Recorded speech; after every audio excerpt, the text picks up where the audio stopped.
Mungkin saya ingin menyampaikan proses naturalisasi kan sesuai dengan komitmen kita, satu demi satu terselesaikan. Posisinya bisa penyerang kiri, lebih kuat di kiri sebenarnya, tapi dia bisa kanan dan di tengah. Itu juga alhamdulillah tadi Bapak Presiden sampaikan saya sudah ditandatangan beliau. Jadi tinggal prosesnya sekarang tentu balik bagaimana untuk proses lanjutannya, yaitu mengangkat sumpah dan paspor. Bisa saja Anthony ini akan dilepas juga. Di tim nasional Brasil juga dia bermasalah, ada juga kasus dia dengan KDRT ya, memukul kekasihnya.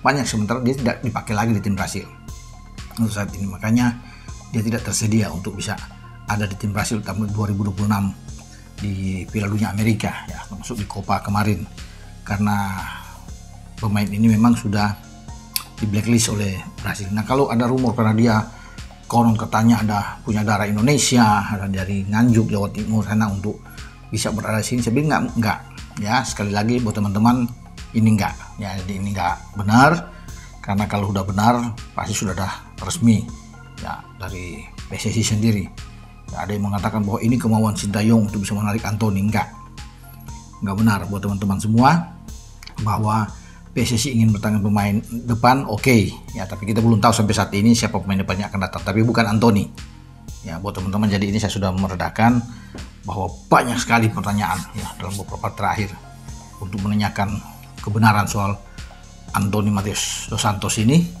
dan saya sudah mengklarifikasi lewat channel YouTube Bung Roban bahwa dia tidak akan mungkin untuk bisa bermain di tim nasional Indonesia. Tapi inilah teman-teman, kita sekarang harus melihat nanti progres dari Timnas Indonesia U19, dan saya harapkan teman-teman juga jangan ya, istilah kerennya tuh over proud ya, atau merasa ya tim ini sekarang udah tim hebat. Enggak, ini baru permulaan, dan kita juga perlu memberikan trust kepada para pemain, kepada Indra Safri, agar dia bisa membentuk tim ini menjadi tim yang solid, karena ya tujuan utamanya itu dia, untuk bisa lolos ke Piala Dunia U20 yang ya untuk sementara ini tampaknya sulit, tapi ya saya pikir jika para pemain bisa bermain dengan energi seperti yang mereka tunjukkan, mereka tidak banyak membuat kesalahan, dan yang paling penting mental itu harus kuat, bos.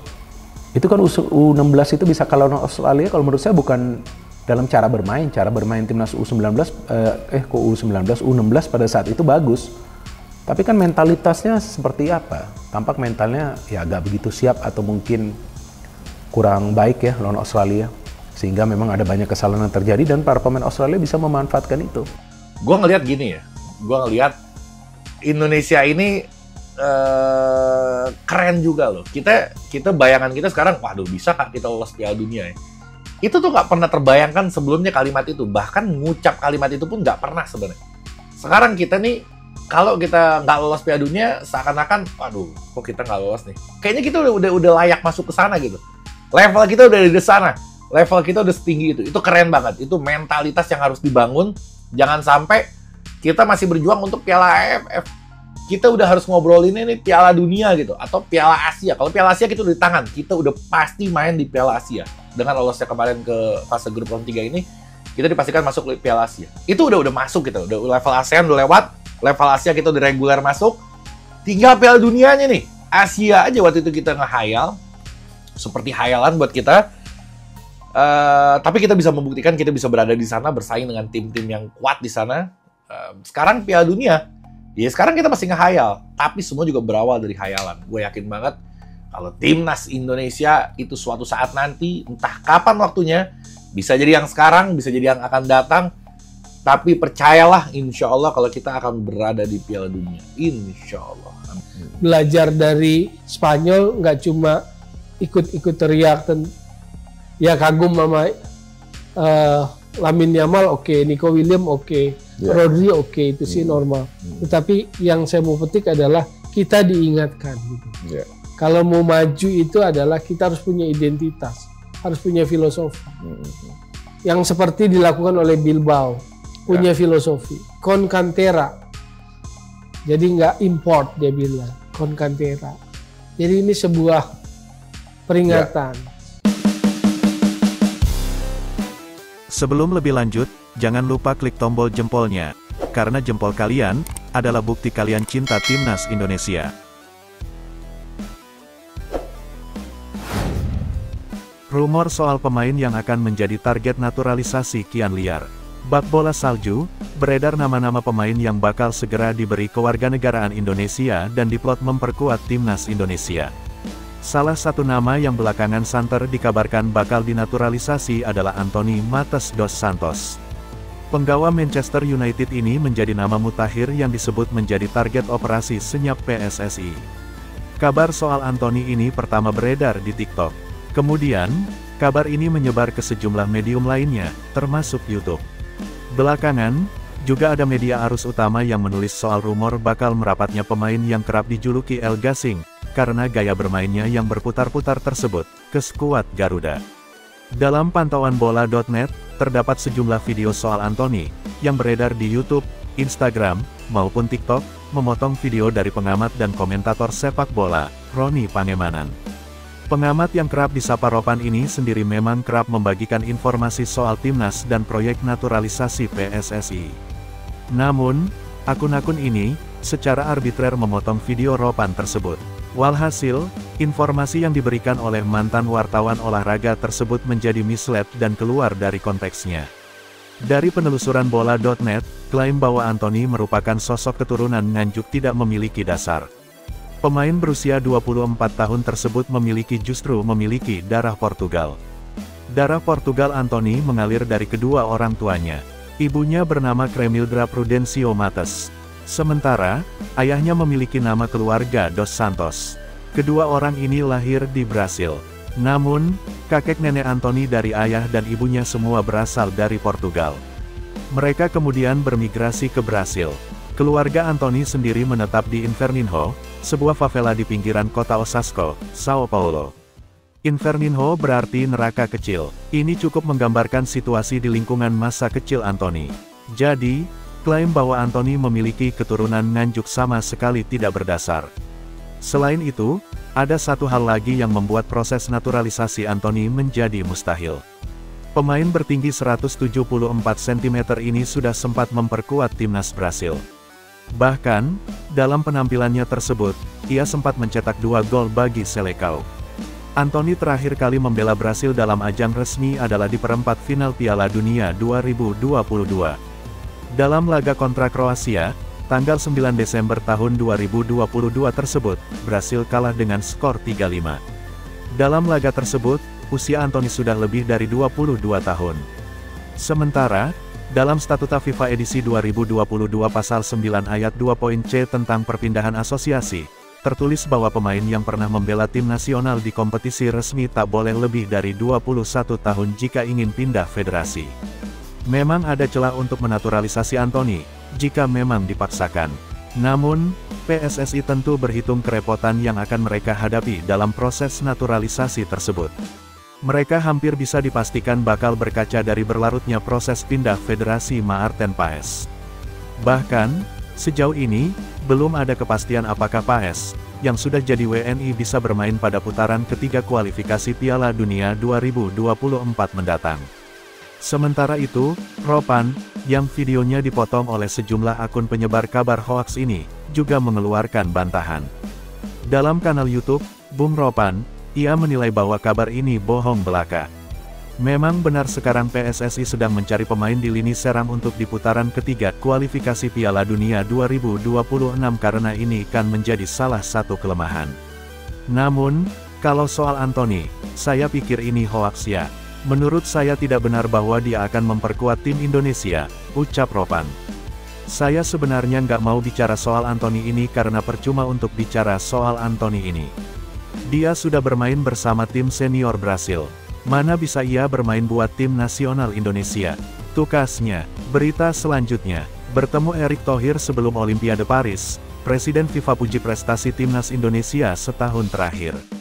Ketua Umum PSSI, Erick Thohir telah bertemu dengan Presiden FIFA, Gianni Infantino di Paris, Prancis pekan ini. Erick Thohir ke Paris untuk menghadiri pembukaan markas baru FIFA. Pada kesempatan tersebut, orang nomor 1 di PSSI tersebut bertemu dengan Gianni Infantino. Gianni Infantino memberikan pujian besar saat bersua Erick Thohir. Pujian tersebut ditujukan kepada perkembangan sepak bola Indonesia akhir-akhir ini. Erik juga mengaku bahwa perkembangan sepak bola Indonesia juga tak terlepas dari bantuan FIFA selama ini. Senang bisa bertemu dengan sahabat saya, Presiden FIFA, Gianni Infantino di Prancis, sebelum Olimpiade Paris 2024, ujar Erick Thohir di akun Instagram pribadinya. Transformasi sepak bola Indonesia terus berjalan ke arah yang semakin baik dengan bimbingan dari Presiden Gianni, ujarnya. Erick Thohir berterima kasih kepada dukungan FIFA atas Indonesia saat menjadi tuan rumah Piala Dunia U17 2023. Dukungan FIFA membuat Indonesia sukses menjadi tuan rumah turnamen Piala Dunia U17 2023. Turnamen tersebut jadi ajang perdana di bawah FIFA yang digelar di Indonesia. Dengan kepercayaan dan dukungan dari Presiden Gianni Infantino, ujar Erick Thohir. Indonesia berhasil menjadi tuan rumah FIFA U17 World Cup 2023. Ini menjadi turnamen level dunia pertama yang diadakan di Indonesia, ujarnya. Selain itu, Gianni Infantino juga mengirim pujian kepada pencapaian timnas Indonesia dalam setahun terakhir. Di level U23, timnas Indonesia berhasil menembus babak semifinal Piala Asia U23 2024. Di level senior, timnas Indonesia berhasil lolos ke babak 16 besar Piala Asia 2023.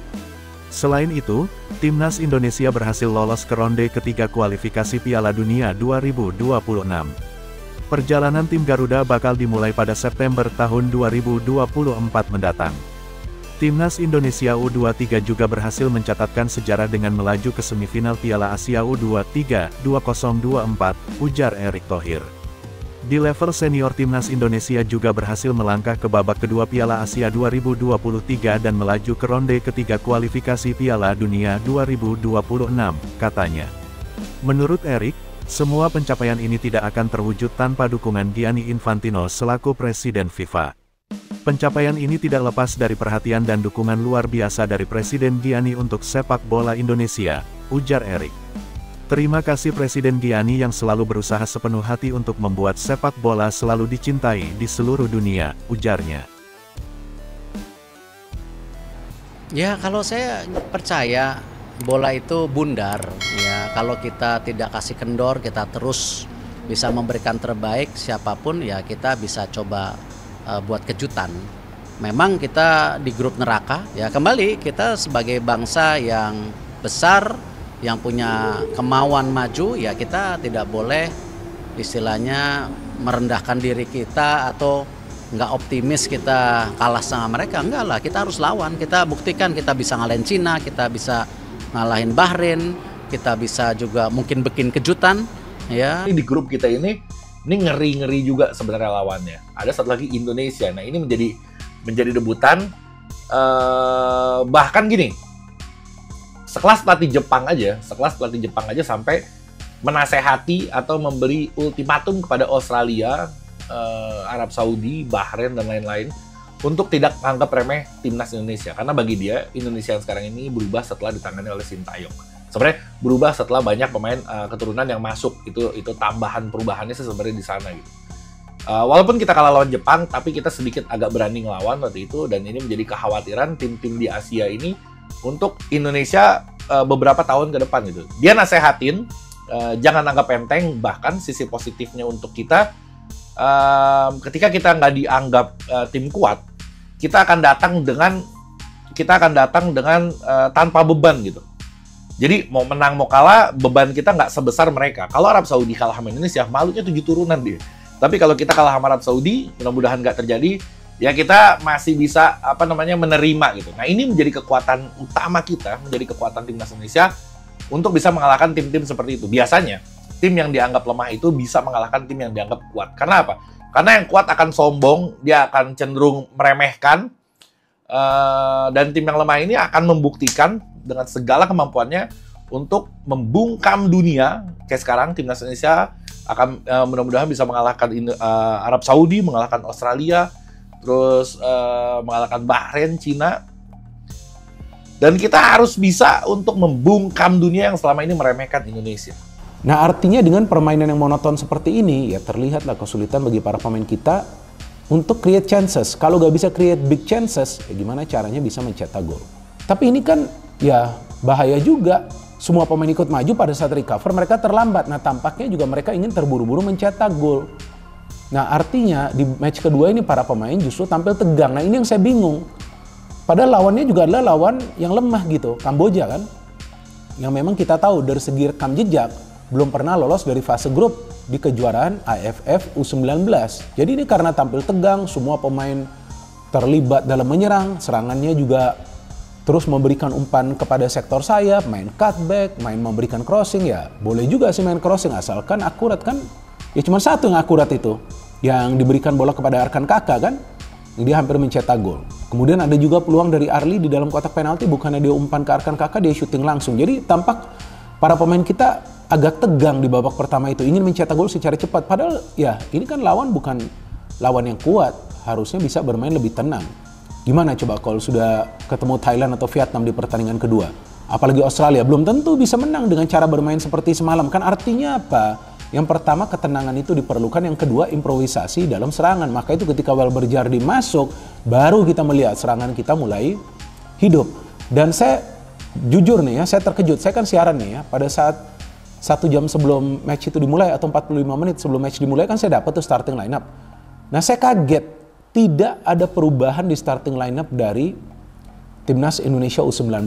Apa yang terjadi di Gelora Bung Tomo kemarin memang sangat di luar dugaan ya, karena Timnas Indonesia ya mendapat kesulitan di babak pertama, terutama ya banyak serangan yang dilakukan tetapi tidak bisa menghasilkan gol. Ya, terlepas dari Kamboja bermain dengan formasi yang lebih bertahan dan melakukan counter attack. Mereka bermain dengan formasi 5 belakang, ada 4 gelandang dan membiarkan 1 pemain ada di depan. Tapi minimnya kreativitas dari pemain-pemain kita. Ini yang membuat alur serangan memang kurang bagus, sehingga lebih banyak itu lewat sayap. Dan ini terbaca oleh lawan. Nah, itu saya pikir dengan sayap kiri dan sayap kanan terus. Jadi tidak ada ya permainan yang atraktif di antara para pemain, apalagi dari lini tengah ya, untuk bisa mendobrak pertahanan lawan ya. Jadi kemudian ini sehingga serangan itu mau tidak mau harus selalu lewat sayap. Nah ini yang juga bikin pelatih Indra Safri harus mengubah cara bermain kita ya, terutama di babak kedua. Welber Jardim masuk, Dennis Figo ditarik keluar. Nah di babak kedua ini jauh lebih bagus memang ketika ada beberapa pergantian, termasuk Jens Raven masuk untuk mengisi posisi Arkan Kakak yang di babak pertama memang tidak berkutik sama sekali, sehingga Raven dimainkan sejak di awal babak kedua. Ada perubahan memang di sini, pemain-pemain lawan lebih terfokus untuk bisa menempel, menjaga ketat Jens Raven. Bahkan ada 2-3 pemain yang harus bisa menjaga pemain FC Dordrecht ini. Raven memang tidak mencetak gol, tapi setidaknya kita mampu mengontrol pertandingan dengan baik, dan Welber memimpin lini tengah dengan sangat bagus ya, mendistribusi bola dengan baik ya di tengah, dan membuat peluang kita hanya soal waktu untuk bisa mencetak gol. Sebelum lebih lanjut, jangan lupa klik tombol jempolnya, karena jempol kalian adalah bukti kalian cinta Timnas Indonesia.